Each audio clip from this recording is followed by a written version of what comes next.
मेरे चैनल पे आपका स्वागत है। तो आज हम समझेंगे प्रॉब्लम फॉर्मुलेशन। तो इसमें हम सबसे पहले समझते हैं प्रॉब्लम आइडेंटिफिकेशन। तो ये जो होता है, इसका मतलब होता है आइडेंटिफाई द प्रॉब्लम।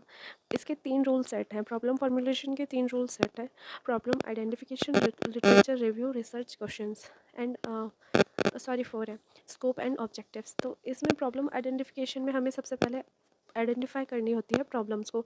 जैसे कि अगर हम एक एग्जांपल लेते हैं कि हमें सर्वे करना है एक स्कूल का या फिर आजकल की जनरेशन का, कि उनका सोशल मीडिया से क्या इम्पैक्ट पड़ता है, उनके स्कोर्स से या फिर ग्रेड से।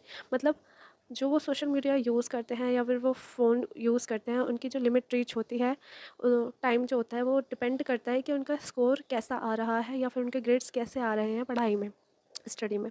तो प्रॉब्लम आइडेंटिफिकेशन में अगर हमने प्रॉब्लम एक चूज़ कर ली है, जैसे कि यही एग्जांपल कि हमें रिसर्च करनी है, तो वो हमारी रिसर्च आइडेंटिफाई हो गई कि हमें इस मतलब एक गोल सेट करना है कि हमें इसी चीज़ पर रिसर्च करनी है। मतलब रिसर्च का भी एक क्वेश्चन सेट करना है कि इसी चीज़ पर हमें रिसर्च करनी है। तो उसका आइडेंटिफाई द प्रॉब्लम, उसको आइडेंटिफाई करेंगे कि क्यों ऐसा हो रहा है।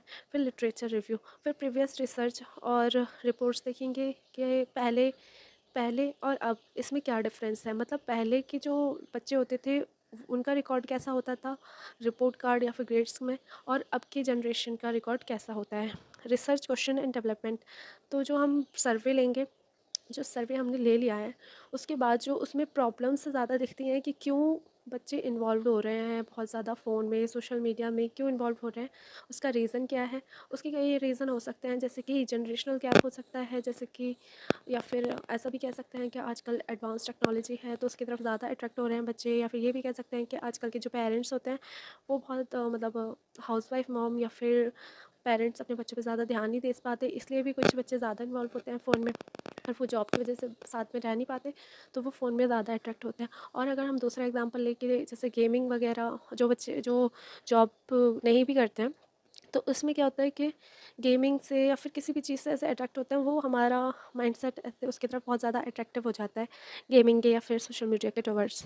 नेक्स्ट स्कोप एंड ऑब्जेक्टिव्स, तो इसमें लिमिटेशंस हम सेट कर लेते हैं, एरिया सेट कर लेते हैं कि हम इस एरिया के स्कूल में, इस एरिया के स्कूल की एक क्लास का पहले सर्वे लेंगे।